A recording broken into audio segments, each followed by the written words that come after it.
వీరు 72 గంటల్లోనే ఫోన్ లోని అద్భుతమైన జ్యోతిష్య పరిష్కారం చూపిస్తారు. నమ్మండి, నమ్మకపోండి, ఇది నిజం. శ్మశాన కాళి రుద్ర చౌడీదేవి ఆరాధకులు నంబర్ 1 వశీకరణ స్పెషలిస్ట్.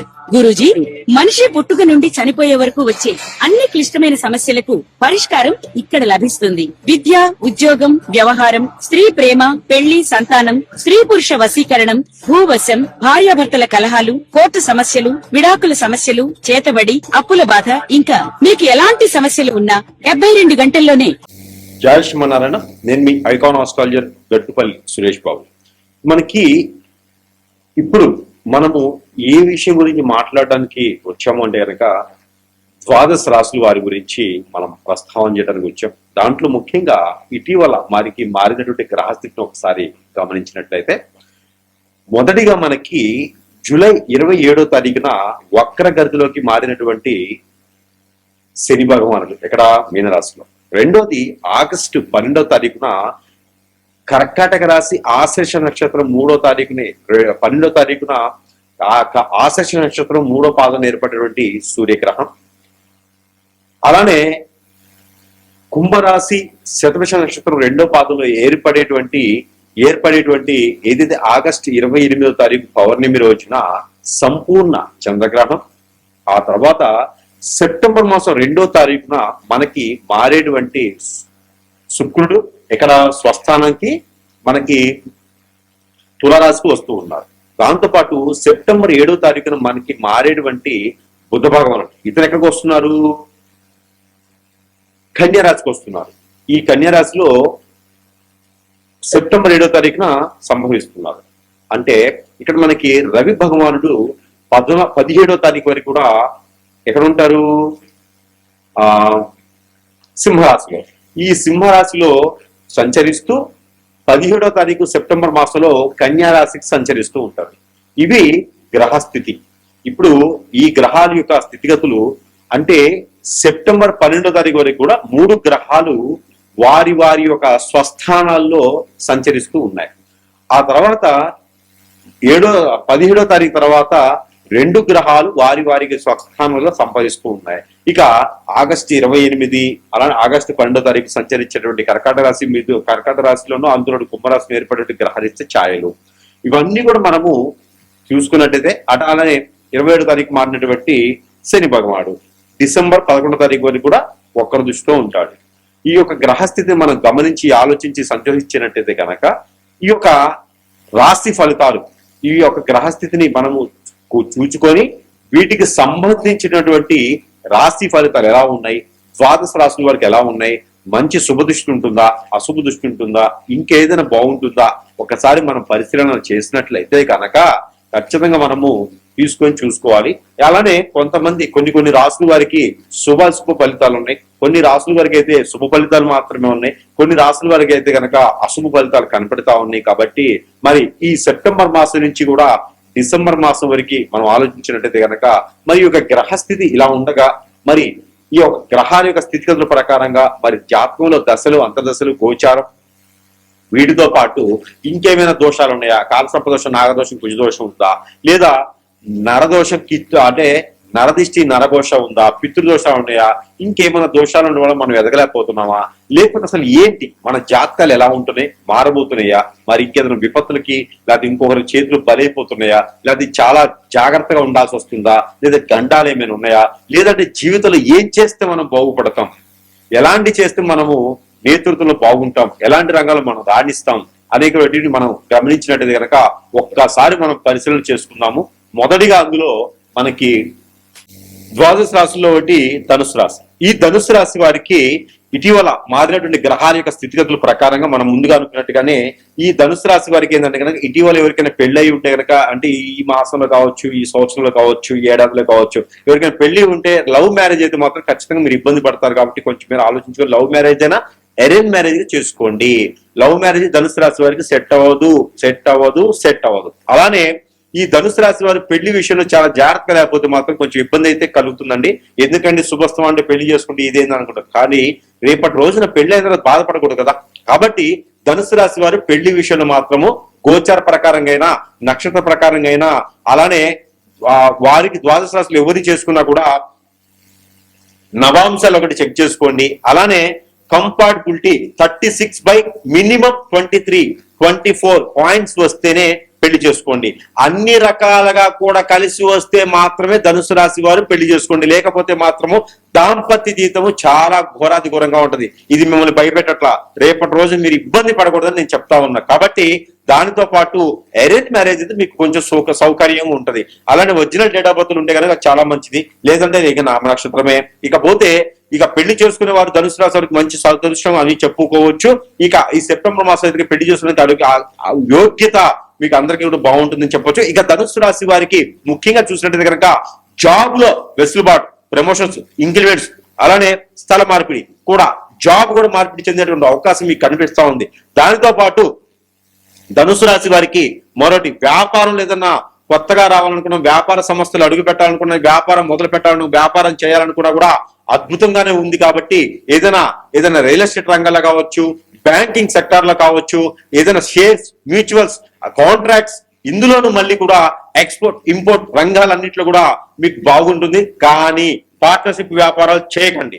మీరు పార్ట్నర్షిప్ వ్యాపారాలు చేయడం ద్వారా కలిసి రాదు. అలానే మీరు ఏదైనా రంగంలో ముందుకు వెళ్ళాలనుకుంటే కనుక చిన్నపాటి గ్రహాల యొక్క స్థితిగతులు బాగున్నాయి. కాబట్టి మీ దశల్లో ఏదైనా రవి దశ కానీ, శుక్రుడి దశ కానీ, బుధ దశ కానీ, గురు దశ కానీ ఉంది అంటే కనుక మీకు పట్టిందల్లా బంగారమే, ఇంకెవరు మిమ్మల్ని ఆపలేరు. కాబట్టి మెడికల్ సంబంధించినటువంటి రిప్రజెంట్ కానీ, మెడికల్ సంబంధించినటువంటి ఫార్మా కానీ, మెడికల్ సంబంధించినటువంటి మ్యానుఫ్యాక్చర్ కానీ, మెడికల్ సంబంధించిన మెడికల్ షాపులు కానీ ఉంటే కూడా ఇంకా మీకు అద్భుతంగా ఉంటుంది. కాబట్టి ఆ రంగంలో మీరు అడుగు పెట్టొచ్చు. అలానే ఈ పెళ్లి సంబంధం కూర్చుకొని కార్తీక మాసం కానీ మాఘమాసంలో పెళ్లి చేసుకునే విధంగా ఉంటే కూడా మీకు కలిసి వస్తా ఉంది. ఇక అన్ని రకాల రంగాల్లో కూడా మీరు రాణించవచ్చు, ముందుకు వెళ్ళొచ్చు, అంతా బాగుంటుంది. ఇంకా కూడా మీరు గ్రహించి ఆలోచించినట్టు కనుక ఇంకా మాకు అనుకున్నది జరగట్లేదండి, ముందుకు వెళ్ళలేకపోతున్నాము, ఏదో ఎప్పుడు ఎక్కడో జరిగిందండి, ఏదో అంటే మీ బంధుమిత్రుల్లోనే మీ మీద కన్ను వేసేసి మీరు ఎదగకూడదు, మీ నాలెడ్జ్ చాలా గొప్పగా ఉంటుంది, మీరు అక్కడితో ఆగిపోవాలి అని అష్టదిబ్బందం చేయొచ్చు, చేతబడి చేయొచ్చు. దానివల్లనే మీకు ఎంత చేసినా ముందుకు వెళ్ళదు, ఎంత వయసు వచ్చినా పెళ్లి అవ్వదు, ఆందోళన, చిరాకు అన్ని రకాల ఇబ్బందులు పడతా ఉంటారు. దాంతోపాటు పితృదోషాలు మీకు ఎంటాడుతూ ఉంటాయి, కాలసర్పదోషం ఒకటి ఎంటాడుతూ ఉంటది.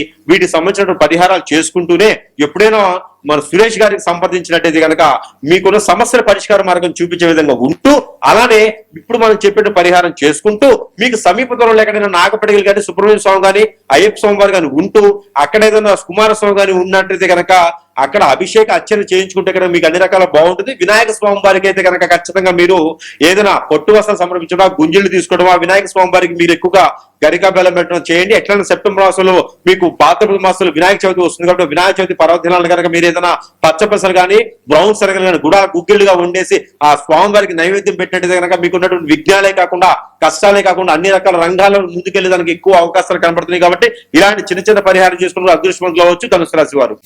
ఇలానే మనకి ఈ రాశి వారు గనక ఈ ఒక చిన్న పరిహారం చేసుకున్నట్టయితే గనక గ్రహణాల దోషాలు, గ్రహస్థితి దోషాలు, ప్రకృతి దోషాలు అన్ని కూడా ఒక మేర ఉపశమనం అయితే మాత్రం ఖచ్చితంగా లభ్యపడతాయండి. అంటే ఏం దానం చేయాలంటే గనక, ఎలాంటి పరిహారాలు కావాలంటే గనక మనం గ్రహించాలి. ఈ రాశి వారు గోధుమలు, జొన్నలు, రాగులు, కందులు, సజ్జలు, బియ్యము, ఉలవలు, ఇవన్నీ కూడా ఒక్కొక్కటి వస్తువు, దీంతో పాటు నల్ల మినుములు, నల్ల నువ్వులు, పచ్చ పెసలు, బ్రౌన్ శనగలు, ఇవన్నీ కూడా ఒక్కొక్క వస్తువు ఒక్కొక్క పావు కిలో చొప్పును తీసుకొని, ఒక కొబ్బరికాయ తీసుకొని, కర్పూరం బిళ్ళలు ఒక 5 తీసుకొని, ఇవన్నీ కూడా తనకి తాను దిష్టి తీసుకోవాలి. ఏ రోజైనా పర్వాలేదు. ఇవి గ్రహణాలకి గ్రహాలకి రెండింటికి సంబంధించింది.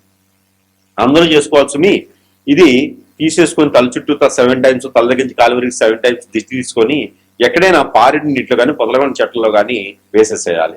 అలానే సేమ్ ఐటమ్స్ మళ్ళీ తీసుకొని తనకి తానే ఒక క్లాత్ పలుకుని కూర్చొని ఇంట్లోనే భుజాల మీద అభిషేకం చేసుకోవాలి. ఈ అభిషేకం చేసుకున్నటువంటి ద్రవ్యాలన్నీ కూడా ముడుపు కట్టుకొని ఎక్కడైనా పారిడి వట్ల నీటిలో వేసేసి స్నానం ఆచరించి ఆ వస్త్రాలు కూడా అక్కడ ఒడిచి వేసేసేయాలి.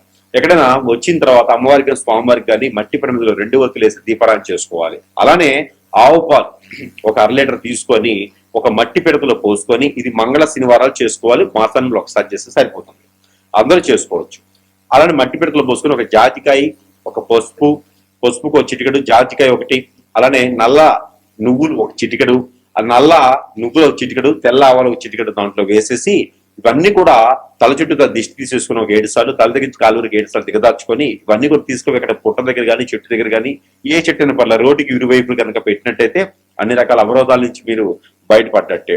అలానే ఎవరికైనా ఒక ముగ్గురికి, పెద్దవాళ్ళకి, పేదవాళ్ళకి, అడుక్కునే వారికి, ఆడవారికి ఒక ముగ్గురికి 3 చీరలు, 3 రకాల బ్లౌజ్ పీసులు, అలానే 3 రకాల ఫ్రూట్స్ తీసుకుపోయి దానం ఇచ్చేస్తే కనుక పెళ్లిళ్ళు కాని వారికి పెళ్లిళ్ళు కూడా అయ్యేటువంటిది కనిపిస్తా ఉంది. కాబట్టి ఇలాంటి పరిహారం చేసుకోవాలి.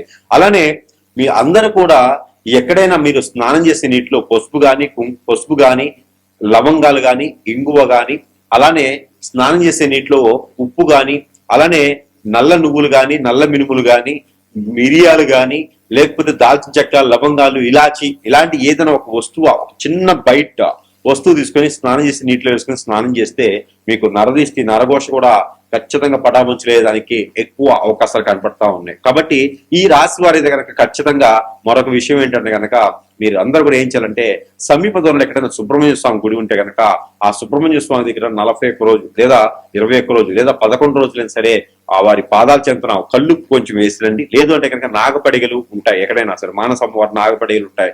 అలానే కుమారస్వామి, అయ్యప్ప స్వామి అంటారు. అక్కడ మీ సమీప దూరంలో ఎక్కడైతే ఎవరైతే అందుబాటులో ఉన్నారో వారి దగ్గర అయితే కనుక మినిమం 11 రోజులు కళ్ళుప్పు తీసుకుపోయి కొంచెం వారి పాదాల చెంతన పెట్టేసేయండి. 11 రోజు కానీ, 21 రోజు కానీ, 41 రోజు కానీ ఒక కొబ్బరికాయ కుట్టేసి ఆ కొబ్బరి చెప్పులో నూనె పోసేసి దీపారాధన వెలిగించేసారండి. ఇలా చేయడం ద్వారా మీకు ఆర్థికమైనటువంటి ఇబ్బందులు, ఆస్తి కావాలి, అంతస్తులు కావాలి కాదు, ఇల్లు కావాలి, వాకిలి కావాలి, సంపాదనను సంపాదించుకోవాలి, నిలకడగా ఉండాలి, నిలదొక్కోవాలి, అందరికీ కూడా మంచి సానుకూలమైనటువంటి పరిహారం అని ఖచ్చితంగా చెప్పవచ్చు. మరొకటి, ఇలాంటి పరిహారాలు చేయడం ద్వారా అందరికీ కూడా మంచి శుభదాయకమైనటువంటి సానుకూలమైనటువంటి గ్రహాల యొక్క స్థితిగతులన్నీ కూడా మన వైపు వచ్చేందుకు ఉంటాయి. కాబట్టి ఇలాంటి చిన్న చిన్న పరిహారాలతో మనం ఖచ్చితంగా ఉపశమనం పొందొచ్చు. లేదు కాదు కూడదంటారా, మనకి ఇంకా మించినటువంటి పరిహారాలు, అలానే జాతకరీత్యా కాకుండా గోచారరీత్యా కాకుండా ఏదో మనం ఇబ్బంది పడుతున్నాం అనుకుంటే మాత్రం ఖచ్చితంగా సురేష్ గారిని సంప్రదించండి. సంప్రదిస్తే మీకున్నటువంటి సమస్యకి పరిష్కార మార్గం చూపించే విధంగా మాత్రం ఖచ్చితంగా ఉంటుంది. అది తంత్రమైన, మంత్రమైన, యంత్రమైన, యాగమైన, యజ్ఞమైనా సరే, అగ్నిహోత్రమైనా సరే, మీకున్న సమస్యకి పరిష్కార మార్గం చూపించే విధంగా ఉంటుంది. అలానే మనకి పరిష్కార మార్గం చూపించే విధంగానే కాకుండా మన దగ్గర ఎన్నో రకాల వస్తువులు మంత్రోచ్చారణ చేసి, అగ్నిహోత్రం చేసి, తంత్రం చేసి, యంత్రం చేసి ఉంటాయి. అవన్నీ కూడా మీకు చెంతకి చేర్చేటువంటి సదవకాశం కూడా మన దగ్గర లభ్యపడుతుంది. కాబట్టి ఎవరైనా సంప్రదించలేని వారు కాంటాక్ట్ ద్వారా కూడా ఫోన్ చేయడం, స్క్రీన్ మీద కనిపించే నెంబర్కి కాల్ చేయడం ద్వారా కూడా మీకు వస్తువుని మీ చెంతకే చేరుస్తాం. కాబట్టి సరసమైన ధరల్లో పూజించి చెప్పి పంపిస్తాం. వాటి వల్ల కూడా మీ సమస్య పరిష్కార మార్గం అయితే ఖచ్చితంగా లభ్యపడుతుంది.